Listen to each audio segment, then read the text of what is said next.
This conference will now be recorded.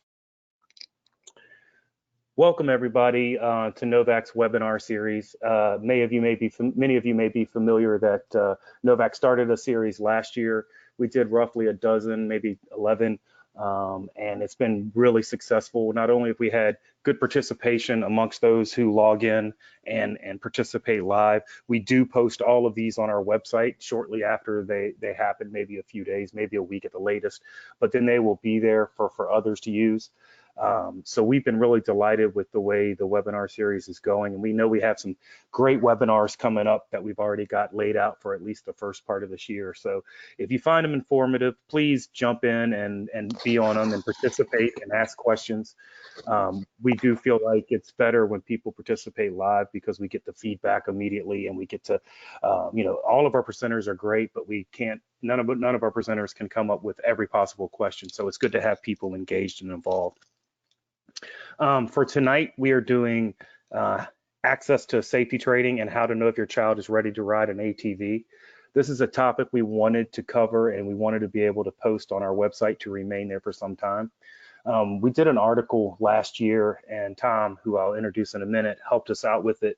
And it was one of the articles that was the most read. So we know there's a hunger out there for information about this. And hopefully when we're done with this webinar, you can even play these recordings at club meetings or whatever venue makes sense for you. And we would love to be able to share that, make sure this tool gets broadly shared. And who we have talking about this topic tonight is Tom Yeager. He's the Vice President of the Specialty Vehicle Institute of America. He's someone that I've had the great fortune of working with for about 15 years now, super knowledgeable. He's a chief instructor and a trainer, which means he trains chief instructors for ATVs, and he's just super knowledgeable about all things related to ATV safety. And he's quite frankly probably the preeminent guy in the world on ATV safety. So we're really happy to have him here on our webinar to talk about this topic. And with that, I'll turn it over to Tom and let him do his thing. Well, thanks, Dwayne. Thanks for having me. Thanks for the kind words. My goal this evening is just to outline what resources exist and how to access safety training in the U.S. And I know that I was watching as people join, sometimes the names would pop up. And I know we've got some instructors and chief instructors and retired chief instructors on this call. So if I get stumped, I've got some good help there.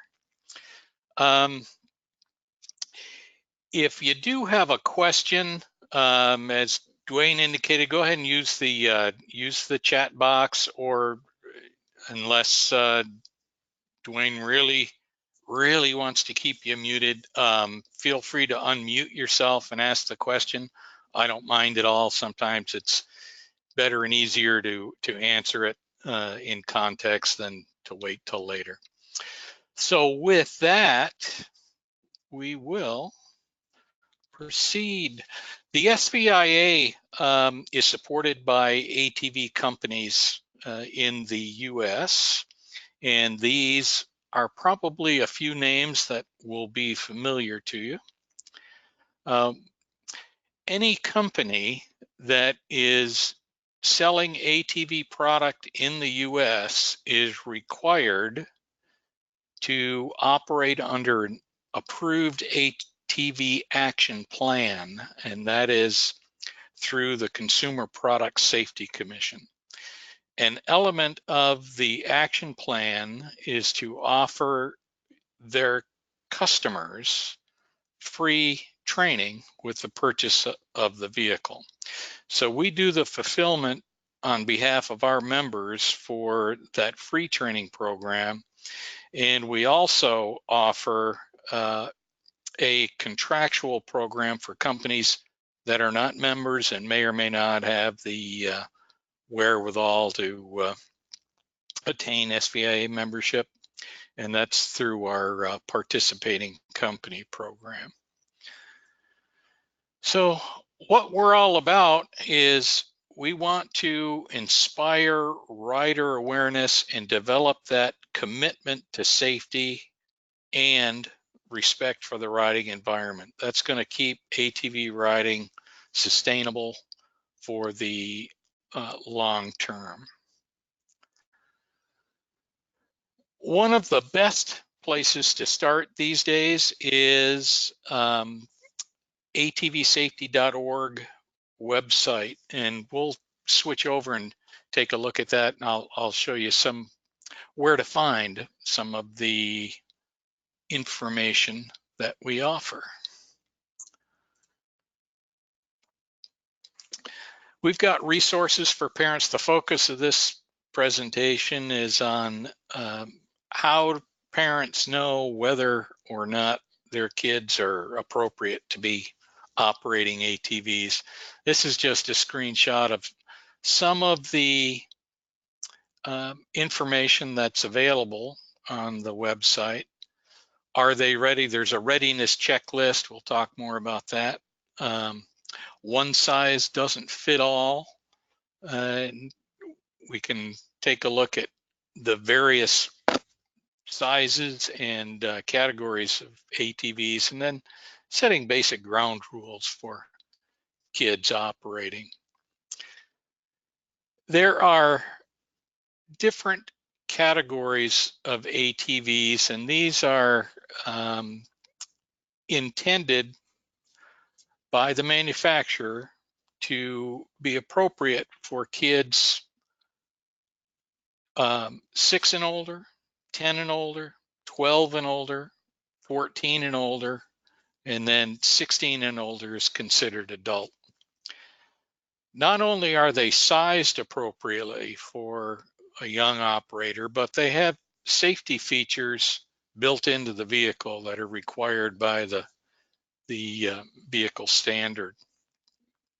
And those include speed limiters that are settable. So you buy a youth ATV and it's set at a lower speed, and as the child improves, you have the ability to adjust the speed upward as their skills allow.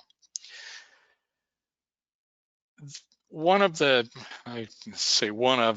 like the major issue with kids and ATVs from a safety perspective was youngsters operating adult-sized ATVs. As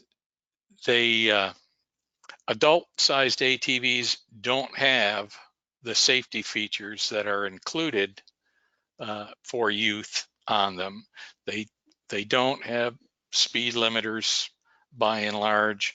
They're many times physically too large for younger operators.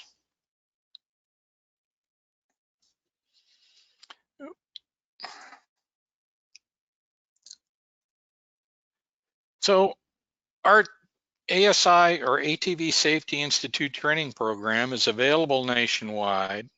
It's free to purchasers and of member and participating companies and anyone age eligible in the family.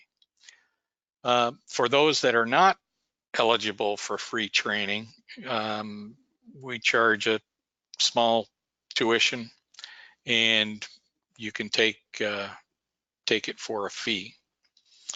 One of the things that our members instituted here last couple of years ago now was that if the original owner of the vehicle didn't take advantage of the free training program and there was a subsequent purchaser, someone bought it on the used market, they would offer the training for free to that subsequent purchaser for free. It wouldn't include training incentives that were offered for the original purchaser, but they could still take advantage of the free training program. So essentially what we do in terms of deliveries, we collect sales data given to us by our member companies, retail sales data. We contact the purchasers via email, telephone, text, We enroll purchasers and family into training, and then we train using the rider course, either through the traditional rider course or a combination of online and hands-on training. Then we report back to the members and participating companies, and in some cases, 2 states that we work with. So what is this thing called the rider course? It's hands-on for 6 and older, includes online component and riding lessons in its current form, presented by licensed instructors that go through a 4-day training program specific to the delivery of the ATV rider course.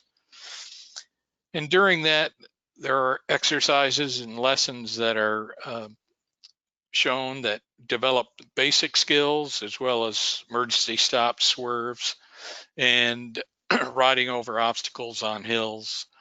And another major component is responsible riding, and that's included primarily in the online portion now. As I mentioned, there's the ASI e-course. This is the online portion, and it's roughly 2.5 hours or so, or 2 hours. And the content came from the original rider course and public information and education materials. It's self-paced. It's in a learning management system so that you don't have to do it all in one shot. You can start the course, log out, and then go back and pick right up where you left off.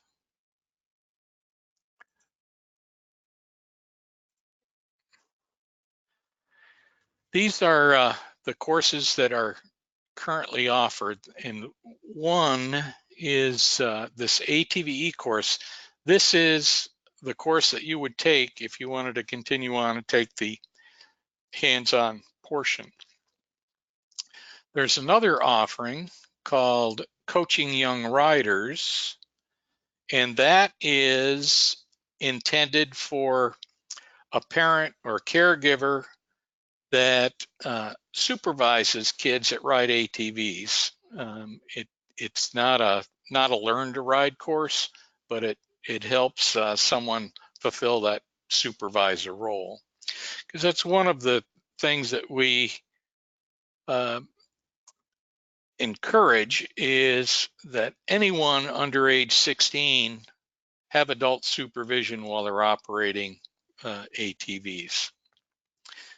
Then lastly, there's an ATV safety activity for 6 to 11-year-olds, and that is, we'll take a look. It's more animation-based, it's activity-based, and it's intended to communicate the safety messages in a way that's meaningful to the younger operators. At the end of the course, you take a quiz, and if you're successful, you're able to get a completion card, and that you're then eligible to enroll in and take the hands-on portion.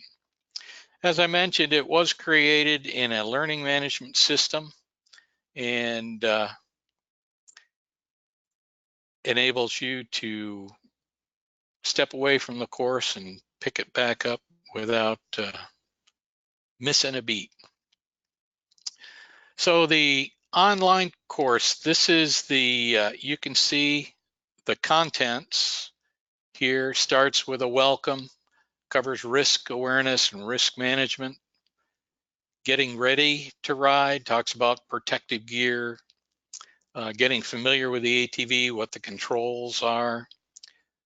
The first ride, how to start out and stop, gets into turning, surface and terrain variables, operating on different types of terrain, hazard, how to spot and react to hazard, having a strategy, and then venturing out in on the trail.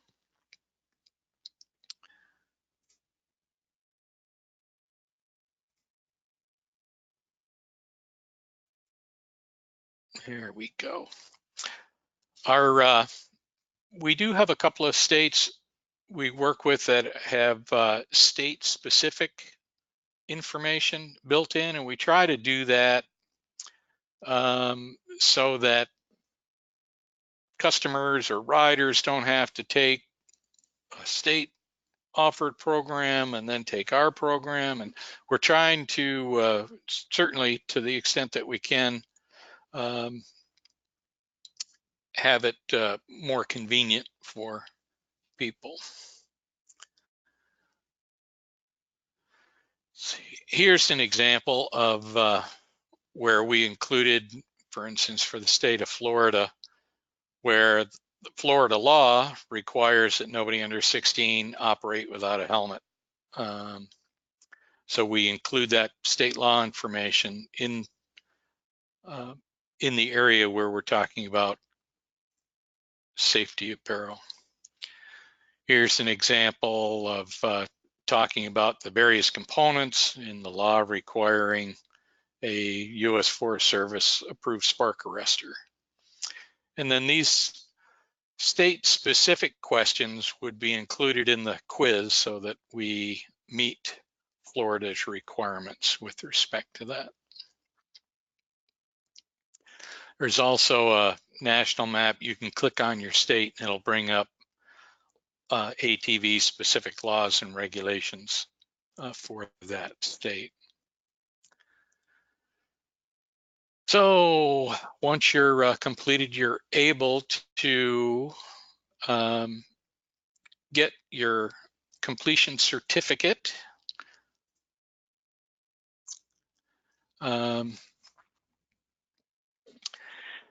So let's switch gears here a little bit and talk about coaching young riders. And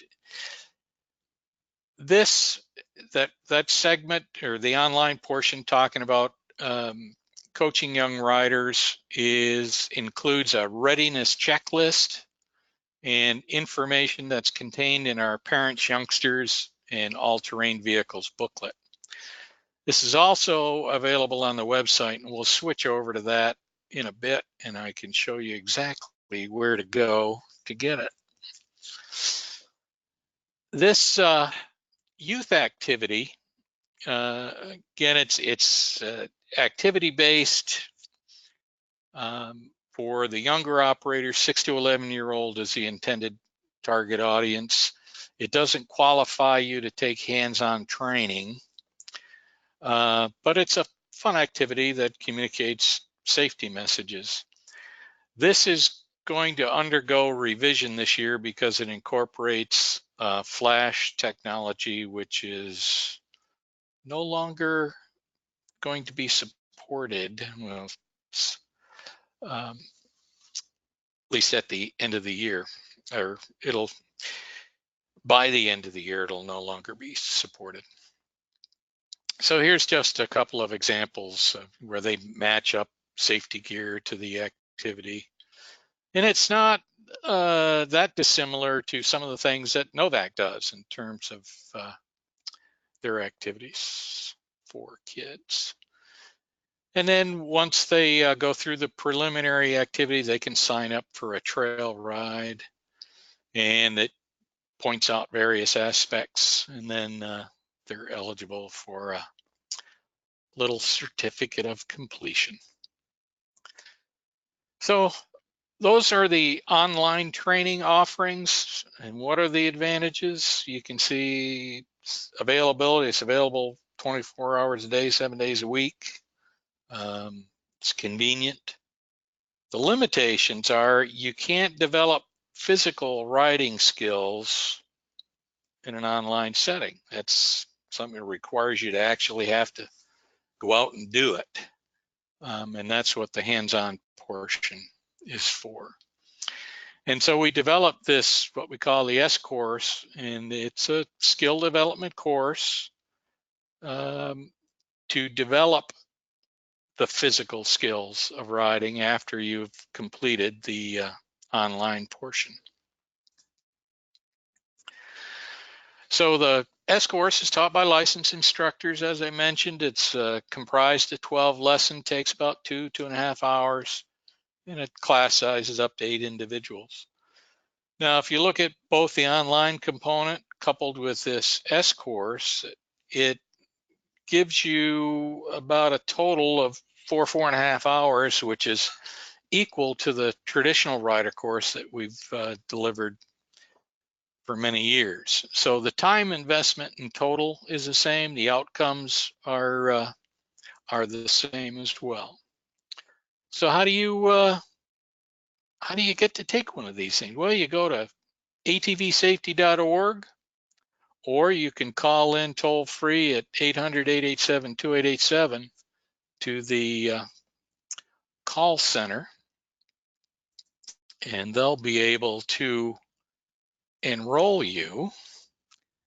And what I want to do, if I don't mess this up, there we go. This is the atvsafety.org website, and you should see right off the top, you can click to enroll in classes and enroll yourself online. What I wanted to show you is some of these resources that are available that relate to kids. And this is that readiness checklist I talked about. And you can download the checklist and go through it with your child, because we think, who knows the kids best? And it's the parents. So they're in the best position to determine whether or not their kids demonstrate a readiness to operate ATVs. It's got, and I showed you a slide of this earlier, but this is the one size doesn't fit all, gives you information on the different sizes of ATVs. And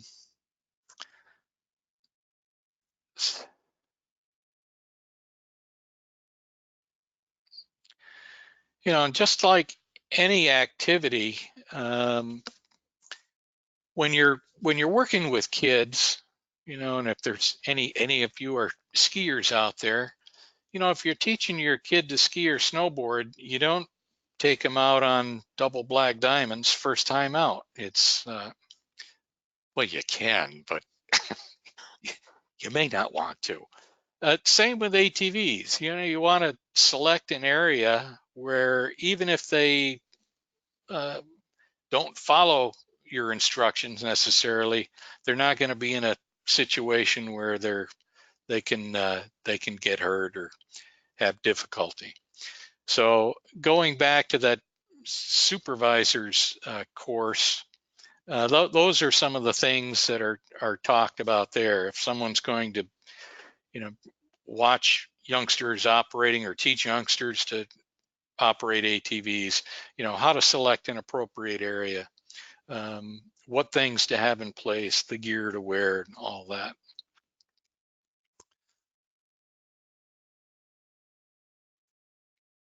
So some of the other things I wanted to show you, this is how you would get to the e-course. You click on here, it'll open up a registration. So you can either, if you've already got your login, set it up here. And if you're new, you can go right ahead and click there and set up a new account.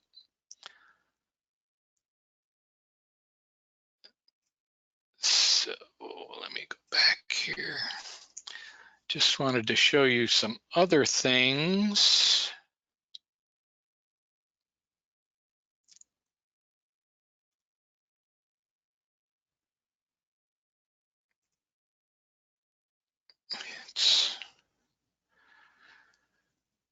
These are some of our printed materials, the tips and practice guide for the all-terrain vehicle rider and parents, youngsters and ATVs, you can download a PDF of those booklets as well, or you can purchase them as well in a regular printed version. But I think the atvsafety.org website is an excellent place to start if you're looking for safety information, you want to access training, and you want to take advantage of the materials that the ATV Safety Institute offers. So I think with that, Dwayne, I'll certainly open it up to any questions anyone has. If I can answer that, be sure to unclick your mute button and we'll be able to hear you. Yeah, thanks, Tom. Great presentation. There's obviously a tremendous amount of information that can be gleaned from the web. And, part of what Novak does is try to push tools out, and that's what ASI is doing here as well, meaning some of us on the phone may be well aware of how to get training, but what we want to do is make it so that when that the person shows up to the club meeting for the first time, you know exactly how to give them this information. Or if you're filling up your ATV at the gas pump and somebody comes over with a little curious and says, what's this all about? These are great places to send them, help them make good decisions. We'll open it up to questions. If you have any, you want to put it in the chat feature, go ahead and type them in. If not, we can then open it up and see if anybody has any questions to ask by unmuting themselves. But first, I wanted to ask you, Tom, what will you get told if you're a parent who brings a child to a training, but you have a inappropriately sized ATV for that youngster? Well, that's a question that would be asked at the time of enrollment, and we make every effort to connect you with an instructor that would have an appropriately sized loaner, and we would make that loan vehicle available for training through the instructor. We certainly don't. So you wouldn't train them on an inappropriately sized machine, and then you're going to make every suggestion, I assume, at the point of training on a loaner machine that they're not, the skills they're developing is not going to make them ready to ride an adult-sized machine if they're 9 years old or something like that. Right, and it's an opportunity to have that discussion as to why you don't want to do that.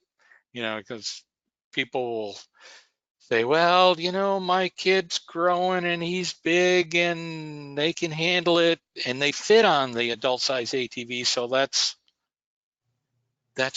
what they should be riding. And that it goes beyond just looking physically able to handle it. Again, an adult ATV doesn't have the safety features to enable youngster to operate safely.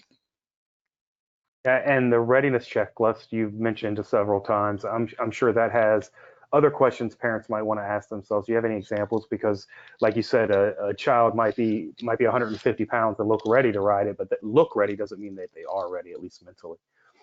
Right, and let me see, I can probably open this up here.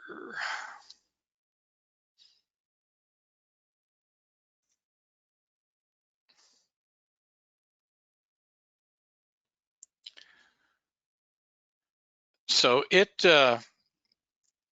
the readiness checklist, let me see if I can get my control screen out of the way here. It includes, as stated here, visual, perception, motor development, physical development, social, emotional development, reasoning, and decision-making ability. Those are the 4 developmental areas that a parent really wants, or a caregiver really wants to assess to determine whether or not their child has the capabilities to safely learn to operate an ATV.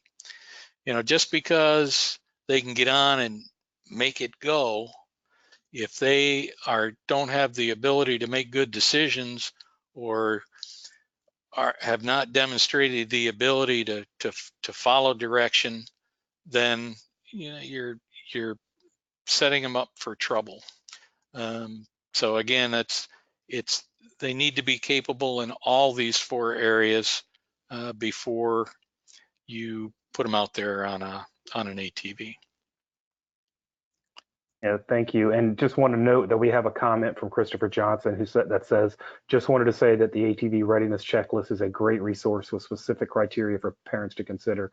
So yeah, we would, NOVAC would encourage, and certainly ASI would encourage everybody with parents of young kids to take a look at that readiness checklist and try to make an honest assessment of their child's, readiness to ride, because these aren't toys. They're not intended to be toys, and there is a risk involved, and you want to make sure you mitigate all the risks as best you can. All right, looks like we have a question, and I'll read it to you, Tom, and then if you'll respond. So, on the topic of the youth having an incorrect size or no ATV at all, I am getting trained to run summer ATV camps for kids and was told if they do not have an ATV, they cannot do the rider course. But my organization does have a youth ATV that would be properly sized. Can we train them on our ATV? Absolutely. Yeah.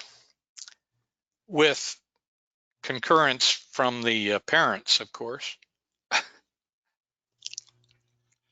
Yeah, so I guess what you're saying, Tom, is an instructor wouldn't need approval from ASI if it's an appropriate size machine. I'm going to say almost doesn't matter where it comes from.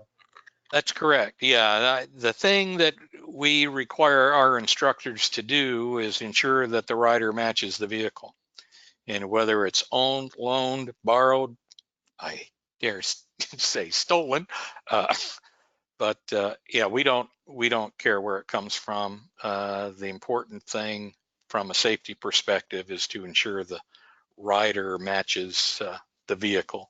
And it's easy to tell because it's on the age label. Every ATV is required to have that age label. And we also train our instructors to make the determination that even if a child is of the right age, if there are other safety considerations, they don't fit the vehicle or something, that they can disallow that student from operating it in the training program. So something like they might be the proper age but can't reach the controls or something similar. Right, yeah. Excellent.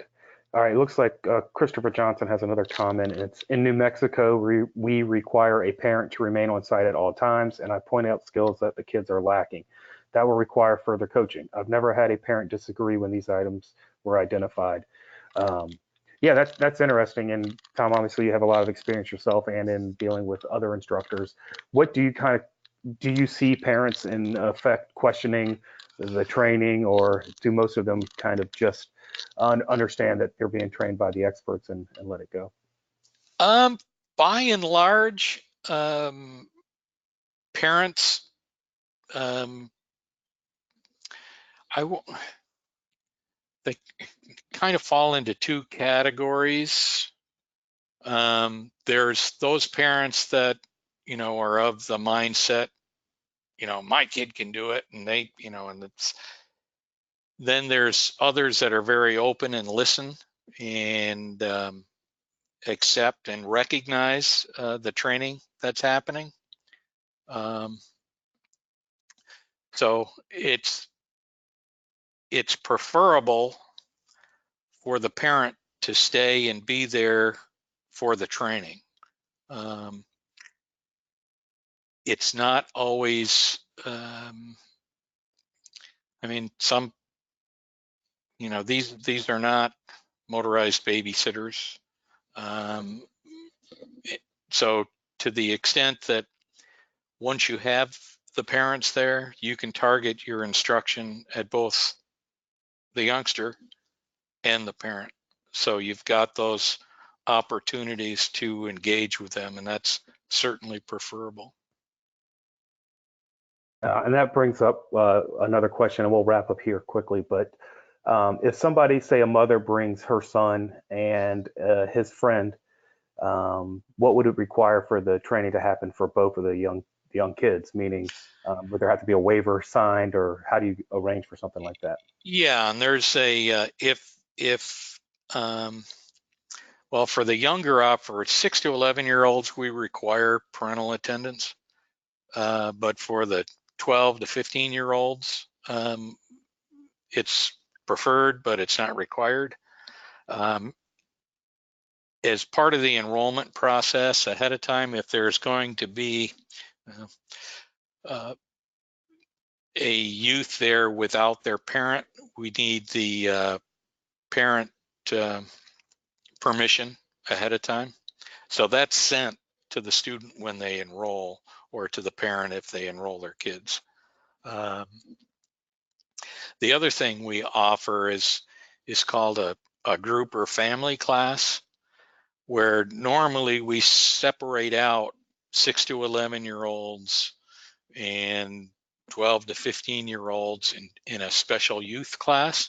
But we recognize that a lot of families that do this as family recreation, they ride together. They want to ride together.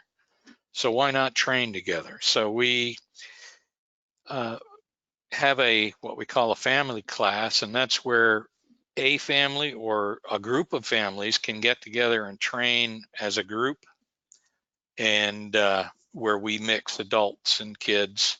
And as long as the parents are agreeable and anybody in the class is agreeable to training with kids, we make that available.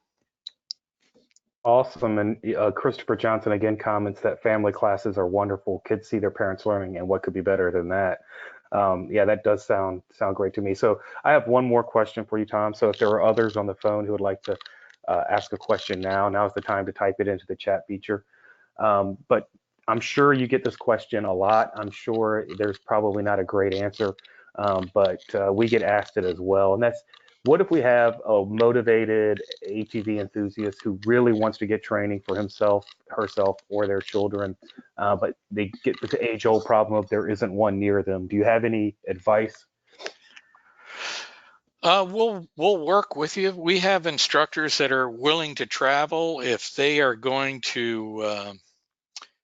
We've set up classes if they're going to go to a ride area, and recreate for the weekend. We'll try to work something out there to schedule, a half day over the weekend to offer the training there. We're not limited as long as we've got a piece of ground that's suitable for the training. We'll do everything in our power to make it happen. Awesome. That's great to hear, because I think all of us would feel like that the worst possible scenario is somebody who really wants to get trained and we just simply can't find a way to make it happen. So I think what Tom has said is, if anybody on this webinar hears from people who say, I'd love to get trained, I'd love to get my kids trained, but there's nowhere to do it around me, please get them in touch with either Novak or Tom or ASI. We would love to find a way to facilitate that training. I know on Novak staff and certainly on ASI staff, we're all committed to safety and training. And we think there was something flashed up on the screen earlier that Tom was presenting on, that what's the best first ride? Well, it's in a training course, and we believe that. And even if you've had a few rides, it's still a good idea to get trained. But we would love to help in any way we can, Tom. I know, and I know Tom and ASI are committed to making sure anybody who really is interested in getting training can get that training. And with that,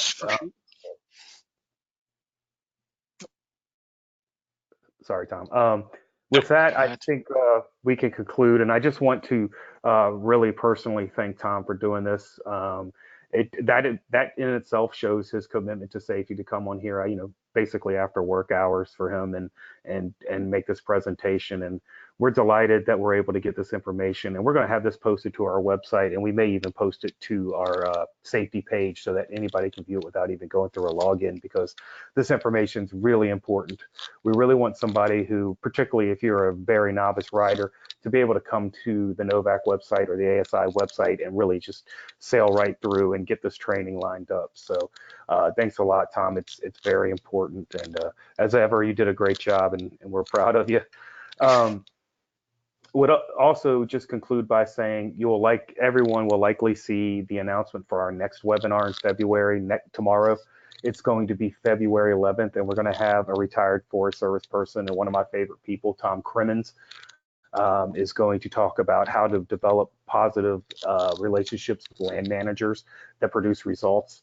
And he was, as a decade manager of OHV activities on the Forest Service himself, he has some great insights. So if you have an interest in that topic, we'd love for you to participate. Again, when you see the notice come out, feel free to share on Facebook or email groups or with other club members, however you do that. We'd love to build up participation in these. We do see a fair bit of people coming on and viewing them after they've been posted to the website, but not participating live. That's a positive outcome as well, because we want to get this important information out. But we do love it when we have people participating live and opportunity to bounce off ideas, have questions asked, and get immediate feedback. So with that, we'll conclude. Once again, thank you to Tom and Tom Yeager. And if you need to get in touch with him, you can reach him. I'm sure you can reach ASI through the website, and they'll know how to get a hold of him.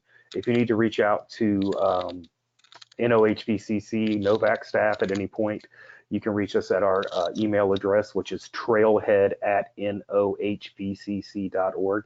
And we can certainly get you connected with Tom or whoever we need to help out with your issue. So with that, thank you, everyone. And we will conclude. And Lori, you can stop recording. Thank you. Thanks, Dwayne.